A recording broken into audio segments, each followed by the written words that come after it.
नमस्कार साथियों, कैसे हैं आप। आशा करता हूँ ठीक होंगे। स्वागत है आपका अपने परिवार प्रकाश क्लासेस में। मैं आपके लिए सीटेट जो जनवरी 2024 में होने वाला है उसकी पूरी तैयारी कराऊंगा भैया। आज मैं आपके लिए मैथ पेडागोजी की क्लास लेकर आया हूँ, जिसमें हमने पूरी रणनीति के साथ भैया 30 में से 30 नंबर दिलाने की ठानी है। ऐसे प्रश्न लिए गए हैं इस वीडियो में जो बार बार एग्जामों में पूछे जाते हैं। अगर वीडियो पसंद आए तो वीडियो को लाइक कर लें, शेयर कर दें भैया, चैनल को सब्सक्राइब कर लें पूरी तैयारी के लिए भैया। चलिए तो बिना समय गवाए हुए स्टार्ट करते हैं। पहला क्वेश्चन आपकी स्क्रीन पर। हम कोई भी फालतू की बात नहीं करते वीडियो में बीच में भैया, ओनली पढ़ाई की बात करते हैं। पहला क्वेश्चन, गणित सभी विज्ञानों का द्वार एवं कुंजी है, ये कथन किसने कहा है। स्टेटमेंट वाले भैया क्वेश्चन बेहद इंपॉर्टेंट हैं। इतने इंपॉर्टेंट क्वेश्चन आगे लिए गए हैं कि आप देखेंगे जो प्रीवियस ईयर में पूछे गए हैं। वीडियो को पूरा वॉच करेंगे तभी मज़ा आने वाला है। क्या है क्या रोजर वेकन ने कहा था, हैमिल्टन ने कहा था, प्लेटो ने कहा था ये, या फिर आपके रसेल ने कहा था। पहला ही क्वेश्चन आपका स्टेटमेंट से है। कमेंट, फास्ट कमेंट भैया, वेरी गुड, बहुत अच्छे। जो हमारे गणित सभी विज्ञानों का द्वार एवं कुंजी है, ये रोजर वेकन ने कहा था। अगला क्वेश्चन आपकी प्यारी प्यारी आंखों के सामने भैया। वीडियो पसंद आए तो लाइक कर दें। जो जो मेरी वीडियो वॉच कर रहा है उसके माता पिता को मेरा सादर प्रणाम है। गणित के अध्ययन से एक बच्चे में किस गुण का विकास होता है। कोई एक बच्चा है भैया, वो गणित पढ़ रहा है, आप उसको गणित पढ़ाना चाह रहे हैं तो उसमें किस चीज़ का विकास करना चाह रहे हैं, ये पूछा गया है आपसे। क्या आत्मविश्वास जगाएंगे उसमें, क्या रीजनिंग सोच बढ़ाएंगे उसकी, क्या विश्लेषक सोच बढ़ाएंगे। यानी विश्लेषक सोच का मतलब होता है जो नई नई तरीके से चीज़ों को विश्लेष कर सकता है। तार्किक सोच, रीजनिंग, यानी किसी भी समस्या को कैसे हल कर सकता है। और आत्मविश्वास बढ़ेगा कि हाँ भैया मैं इन चीज़ों को कर सकता हूँ। इसीलिए इस क्वेश्चन का राइट आंसर आपका डी करेक्ट हो जाएगा। अगर वीडियो पसंद आए तो लाइक ज़रूर कर दें भैया, चैनल को सब्सक्राइब कर लें। हर एग्जाम की तैयारी प्रकाश क्लासेस मुफ्त में। सामान्य से विशिष्ट कहाँ पढ़ना है आपको, सामान्य से विशिष्ट में जाना है। किस विधि में कहा जाता है ये, आगमन विधि, निगमन विधि, संश्लेषण विधि या विश्लेषण विधि। विश्लेषण विधि क्या होती है। विश्लेषण विधि होती है जब कोई आपके सामने समस्या आती है और उसको अलग अलग करके सॉल्व करते हैं, लेकिन उसे एकत्रित नहीं करते बाद में, तो उसे विश्लेषण कहा जाता है। लेकिन संश्लेषण विधि क्या होती है। संश्लेषण विधि में आपके सामने कोई समस्या आई तो उसे छोटे छोटे भागों में डिवाइड करेंगे, प्रत्येक भाग को सॉल्व करेंगे, फिर उसके बाद उसको इकट्ठा करेंगे। ठीक है साथियों, बिल्कुल। आगमन विधि की बात करता हूं मैं। आगमन विधि में क्या होता है भैया, पहले हमें कहाँ से जाना होता है, पहले हमें बच्चों को उदाहरण बताना होता है। क्या उदाहरण, फिर आप जाते हैं नियम की तरफ। उदाहरण से नियम की तरफ आप कहाँ चलते हैं, आगमन विधि में। ठीक है साथियों, और आपको हम बताते हैं ये ज्ञात से, कहाँ ज्ञात से ये पूछे जाते हैं, ज्ञात से अज्ञात की तरफ भी जाते हैं इसमें। ठीक है, और कहाँ भैया, सामान्य से, क्या नहीं, विशिष्ट से सामान्य की ओर जाते हैं। विशिष्ट से सामान्य की ओर जाते हैं, ये भी आप ध्यान रखना। और अगला आपका है आगमन विधि के बाद भैया एक और पॉइंट इसमें नोट करना भैया। इसमें हम जाते हैं स्थूल से, कहाँ से, स्थूल से सूक्ष्म की ओर चलते हैं, सूक्ष्म की ओर। ठीक है, और निगमन विधि में क्या होता है, हम भैया, वेरी गुड, बहुत अच्छे, यानी कि पहले बच्चों को नियम बताते हैं फिर उदाहरण बताते हैं। ठीक है साथियों, पहले नियम बताया जाता है फिर आपका उदाहरण चलता है। ठीक है, और अज्ञात से, कहाँ से भैया, अज्ञात से ज्ञात की तरफ जाते हैं, और फिर आपका आता है सामान्य से कहाँ, सामान्य से विशिष्ट की ओर, विशिष्ट की ओर। तो हमसे यही पूछा गया था क्वेश्चन में, तो हमारा इसीलिए राइट आंसर वी हो जाएगा।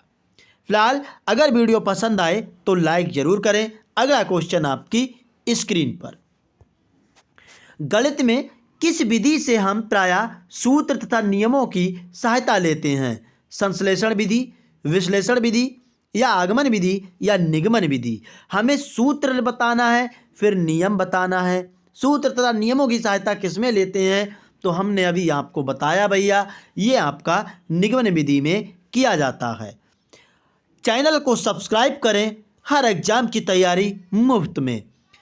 अब आपका फिर स्टेटमेंट आया भैया, गणित वह भाषा है जिससे परमेश्वर ने संपूर्ण जगत या ब्रह्मांड को लिख दिया है। ये कथन किसका है? गैलीलियो, राफेल, प्लेटो या हैमिल्टन का? 5 नंबर का राइट आंसर आपका हो जाएगा, गैलीलियो ने कहा था भैया, जिसमें परमेश्वर ने संपूर्ण जगत या ब्रह्मांड को लिख दिया है, वही हमारी गणित की भाषा है। अगला क्वेश्चन, जो विद्यार्थी ज्यामिति नहीं समझ सकते वे इस विद्यालय में नहीं आ सकते, ये कथन किसने दिया? स्टेटमेंट आप रट के रख लेना भैया, लिख लेना इन्हें कहीं। आपको 2 स्टेटमेंट जरूर मिलने हैं, ये आप ध्यान रखना। आप समझ रहा हूँ मैं कि आपको वीडियो पसंद नहीं आ रही होगी, लेकिन आपको ज़रूर पता चलेगा जब आपके सामने एग्ज़ाम आएगा, पेपर आएगा, तब आप देखेंगे कि हाँ सर ने कहा था कि स्टेटमेंट आपसे बहुत पूछे जाते हैं। क्या अरस्तु, हार्वर्ड, प्लेटो, हैमिल्टन, किसने कहा था जो विद्यार्थी ज्यामिति नहीं समझ सकते वे विद्यालय में नहीं आ सकते? 6 नंबर का राइट आंसर आपका प्लेटो राइट हो जाएगा। ठीक है साथियों, अगला क्वेश्चन आपकी स्क्रीन पर, खेल विधि के जन्मदाता कौन है? अरे बेहद इंपॉर्टेंट, मनो विश्लेषण सिद्धांत। मनो विश्लेषण सिद्धांत आपसे पूछा जाए तो भैया विश्लेषण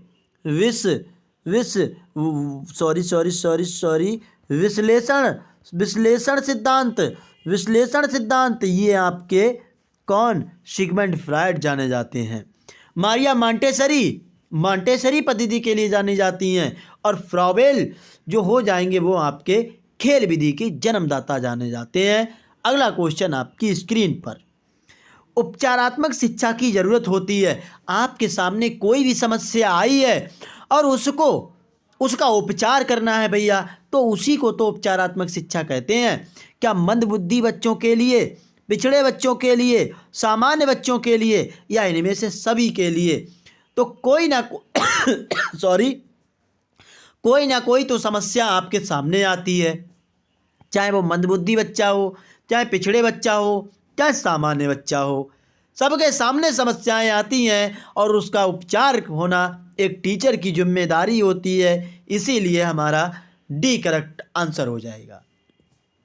वीडियो अगर पसंद आए तो लाइक ज़रूर करें भैया, शेयर कर दें ज़्यादा से ज़्यादा अपने जितने भी ग्रुप हैं।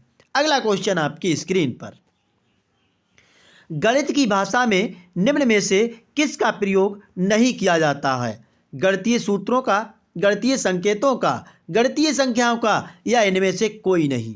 कमेंट, फास्ट कमेंट भैया। 9 नंबर का राइट आंसर आपका क्या हो जाएगा? देखिए, गणित में इन सभी भाषाओं का प्रयोग किया जाता है। संख्याएं भी होती हैं, सूत्र भी होती हैं, संकेत भी होते हैं। अरे प्लस माइनस ये आपके क्या हैं? ये आपके संकेत हैं कहीं ना कहीं। तो हमारा इनमें से कोई नहीं राइट आंसर। ठीक है भैया, अगला क्वेश्चन आपकी स्क्रीन पर रहा, छात्र गणितीय गणना में गति प्राप्त कर सकते हैं। आपको गणितीय जो गणना करानी है छात्रों को, अरे स्लो होती है भैया, बहुत धीरे से। आप एक छोटे से बच्चे से पूछेंगे बेटा 3 और 3 कितने होते हैं, तो बड़ा सोचेगा एक बार। तो इस गति को बढ़ाना है आपको। कैसे बढ़ाएंगे? क्या चर्चा या वाद विवाद द्वारा, मौखिक कार्य द्वारा, लिखित कार्य द्वारा, या अभ्यास द्वारा? कैसे बढ़ाना है आपको कमेंट करना है। बहुत अच्छे भैया, आप भी एक टीचर बनेंगे तो आप कैसे गणितीय गणना को तेज करेंगे बच्चों में, वेरी गुड। यानी मौखिक कार्य द्वारा जितने भी बच्चों में मौखिक कार्य कराएंगे उससे स्पीड आती है। ठीक है, अगला क्वेश्चन आपकी स्क्रीन पर। गणित का भौतिक संबंध कहलाएगा। जो गणित का भौतिक संबंध यानी भौतिक चीजों से संबंध होता है, गुणांक, पारस्परिक या ऐकिक संबंध क्या कहलाता है? तो ये आपका गुणांक कहलाता है। ठीक है साथियों, अगर वीडियो पसंद आए तो लाइक ज़रूर करें, चैनल को सब्सक्राइब कर लें हर एग्जाम की तैयारी के लिए। उपचारात्मक शिक्षण की प्रक्रिया कब तक चलती रहनी चाहिए? जब तक छात्रों का पिछड़ापन दूर ना हो, जब तक छात्र रुचि ना लें, जब तक विद्यालय में समय मिले, या जब तक अन्य अध्यापक कक्षा में ना आए। कमेंट। वेरी गुड, बहुत अच्छे भैया। उपचारात्मक शिक्षण क्यों किया जाता है? जब कोई चीज़ पिछड़ी होती है उसी लिए तो किया जाता है। तो जब तक छात्रों का पिछड़ापन दूर ना हो जाए, जब तक कोई चीज़ बच्चे को समझ में ना आ जाए, तब तक उसका उपचार करना चाहिए। अगर एक तरह से कोई चीज़ समझ में नहीं आ रही है तो हमें दूसरा उपचार करेंगे। अरे एक दवाई डॉक्टर देता है उससे आपको फ़ायदा नहीं होता है ना भैया, तो उसे दूसरी चेंज करके देखता है। तो ऐसे ही अगर बच्चों को जोड़ समझ में नहीं आ रहा है तो आप उपचार करेंगे उसका, चीज़ों को चेंज करके। अगला क्वेश्चन आपकी स्क्रीन पर। गणित की प्रारंभिक कार्य अवस्था है मानसिक कार्य, मौखिक गणित, लिखित कार्य या उक्त सभी। 13 नंबर का राइट आंसर। आप इसमें डी ना मारे भैया, ये तो आपकी बात गलत है। क्या हो जाएगा राइट आंसर? गणित की जो प्रारंभिक कार्य अवस्था होती है भैया, वो आपकी कैसी होती है? वो मौखिक होती है। बच्चों को मौखिक सिखाना चाहिए। बेटा 1 बोलो, 2 बोलो, 3 बोलो। प्रारंभिक में 1 से 5 तक की बात की जा रही है। अगला क्वेश्चन आपकी स्क्रीन पर। सरल ब्याज सीखे बिना चक्रवृद्धि ब्याज समझ में नहीं आ सकता, ये क्या कहलाता है? अरे आपने भैया साइकिल चलाई है, साइकिल चलाना जानते हैं, साइकिल चलाना जानते हैं तो मोटरसाइकिल भी चलाना जान जाएंगे। तो फिलहाल इनका एक दूसरे से क्या मतलब है? क्या पारस्परिक है, ऐकिक है, गुणांक है, या इनमें से कोई नहीं? कमेंट, फास्ट कमेंट भैया। वेरी गुड, बहुत अच्छे। यानी एक पारस्परिक संबंध दिखाया जा रहा है। जब तक आप साइकिल चलाना नहीं सीख सकते, बाइक भी नहीं चलाना जा सकते। तो इसीलिए हमारा जब सरल ब्याज सीख जाएंगे तो चक्रवृद्धि ब्याज भी समझ में आ जाएगा। अगला क्वेश्चन आपकी स्क्रीन पर। सहायक सामग्री गणित सीखने में लाभ पहुंचाती है। विषय वस्तु को रोचक बनाकर, विषय वस्तु को मनोरंजक बनाकर, या कक्षा में अनुशासन बनाकर, या उपयुक्त सभी ढंग से। कमेंट भैया। सहायक सामग्री गणित सीखने में लाभ पहुंचाती है, कैसे करके? कमेंट। वेरी गुड, बहुत अच्छे। यानी कि रोचक बनाएंगे भैया विषय वस्तु को, मनोरंजक भी बनाएंगे और कक्षा में अनुशासन भी बनाएंगे। इसीलिए तो बच्चा बिल्कुल इन्वॉल्व होकर सीखेगा। इसीलिए हमारा आंसर डी करेक्ट होगा। अगला क्वेश्चन आपकी स्क्रीन पर। जिस विधि द्वारा गणित शिक्षण में स्थायित्व मिलता है वो विधि क्या कहलाती है? आगमन विधि, निगमन विधि, विश्लेषण विधि या संश्लेषण विधि। हम आपको बता दें भैया, शिक्षण विधि में स्थायित्व का मतलब होता है कि जब बच्चा को जोड़ सिखाया तो वो सीख गया, कभी नहीं भूलेगा। आप उसे 1 साल 2 साल बाद पूछेंगे, फटाक से जोड़ कर देगा। तो ये तो होता है स्थायित्व। आज मैंने प्लस करना सिखाया बच्चे को और वो कल भूल गया तो वो अस्थायित्व हो गया। ठीक है साथियों, तो ये कौन सी विधि होगी? बिल्कुल, वेरी गुड, आगमन विधि में। क्योंकि पहले आप एग्जाम्पल सिखाएंगे, बच्चे से कहेंगे बेटा आप कितनी रोटी लाए हो? अरे मुन्ना कितनी रोटी लाया है? तो आप कहेंगे ना, अरे बेटा ये 2 रोटी लाया है और ये भी 2 रोटी लाया है, इन दोनों को मिलाकर कितनी रोटी हो गई? 4 रोटी हो गई। पहले हमने उदाहरण बताया, फिर हम नियम की तरफ ले जाएंगे बच्चा। ऐसे और ऐसे लिखा जाता है तब 4 बनता है। समझ में आ रहा होगा, आशा करता हूँ। अगला क्वेश्चन आपकी स्क्रीन पर। पूर्व दर्शित लक्ष्य, मैंने पहले ही लक्ष्य दर्शित कर लिया था भैया कि मैं अध्यापक बनूंगा। क्या? अध्यापक बनूंगा। तो ये मेरा पूर्व दर्शित लक्ष्य है जिसके लिए क्रिया करनी है। अब आप क्या कर रहे हैं? सीटेट का एग्ज़ाम पास करने के लिए तैयारी कर रहे हैं। फिर कहीं ना कहीं आप सुपर टेट निकालेंगे, केवीएस का एग्ज़ाम देंगे, DSSP का एग्ज़ाम देंगे। बहुत सारे अध्यापक के जो टीचर बनने के लिए आते हैं एग्ज़ाम, उनको देंगे।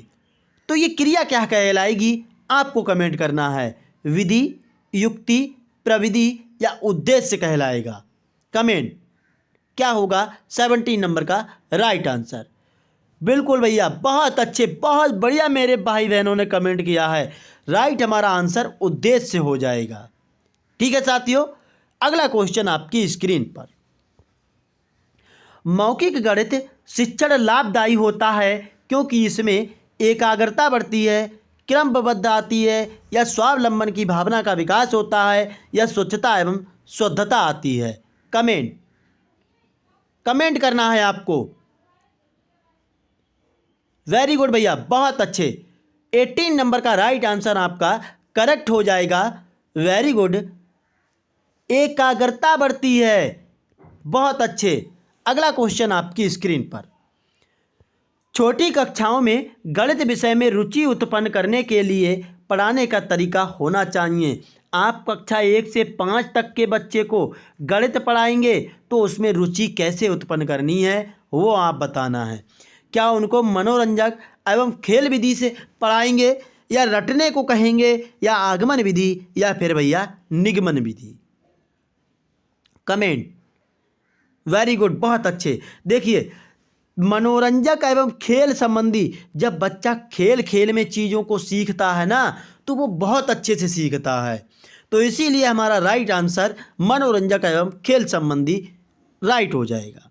अगला क्वेश्चन, अबेकस का प्रयोग छोटी कक्षाओं में किस शिक्षण में प्रभावी होता है? अबेकस आपने देखा होगा भैया, ऐसे बना होता है, उसमें डोरें लगी होती हैं और इस डोरों में गेंदें रहती हैं। क्या? गेंदें रहती हैं। इनको टच करके ही आप उनको क्या कर सकते हैं?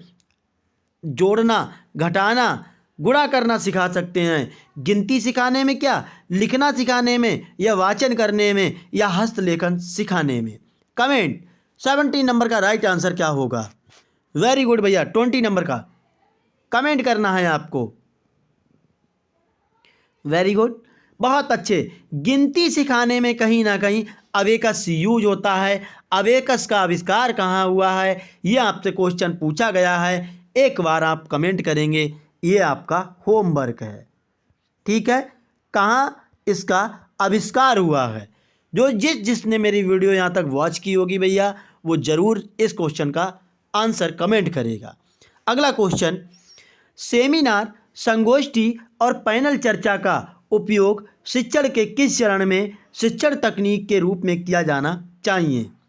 बालवाड़ी, जो बालवाड़ी 1 से 3 तक आता है बालवाड़ी, ठीक है, प्री प्राइमरी, मध्य या माध्यमिक।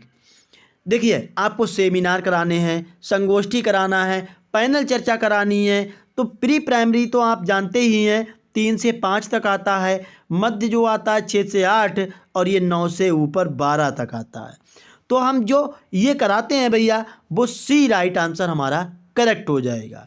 अगला क्वेश्चन, पढ़ने की आदत सर्वोत्तम रूप से विकसित की जा सकती है। समाचार पत्र पढ़ना, पाठ्य पुस्तक पढ़ना, सहायता पुस्तकें पढ़ाना, या फिर उपरोक्त सभी? आप में पढ़ने की आदत अगर हमें विकसित करनी है तो इन तीनों चरणों से बिल्कुल आदतें आपकी बदल सकते हैं भैया। अगर वीडियो पसंद आई हो तो लाइक ज़रूर कर दें। अगला क्वेश्चन आपकी स्क्रीन पर।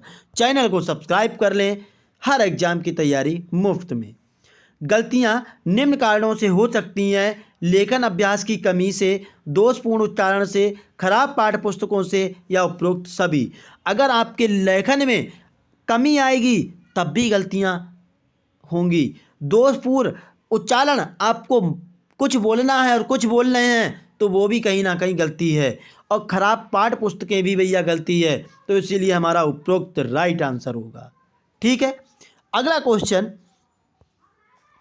क्रमादेशित निर्देश की विशेषता है छात्र का शुद्धिकरण, छात्र की गतिविधि, छात्र के प्रदर्शन का तत्काल परिमाण होना चाहिए, परिणाम होना चाहिए, उपरोक्त सभी। तो इसमें भी हमारा डी राइट होगा। हम कम टाइम में अच्छा कंटेंट लाने की कोशिश करता है प्रकाश क्लासेस। चैनल को सब्सक्राइब कर लें।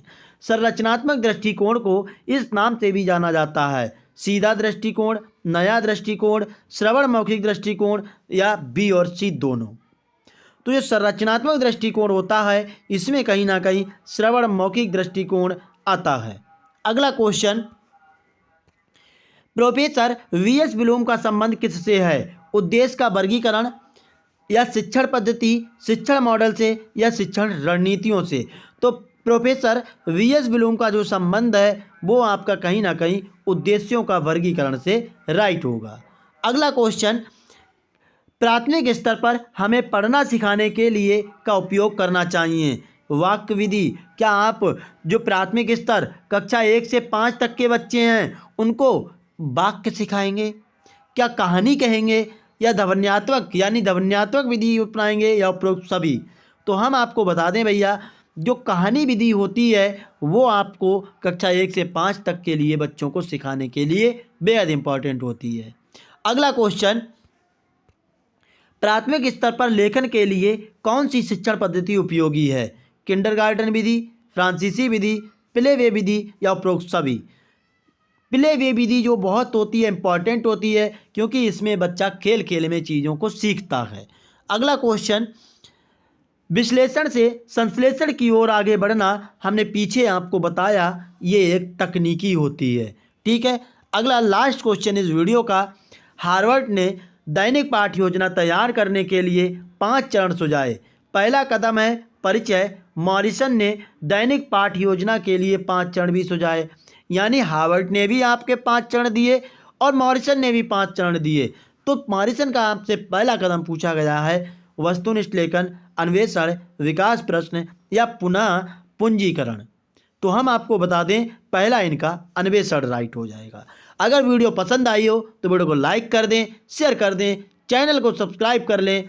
बिल्कुल भैया, सीटेट की तैयारी आपकी मुफ्त में। जय हिंद साथियों।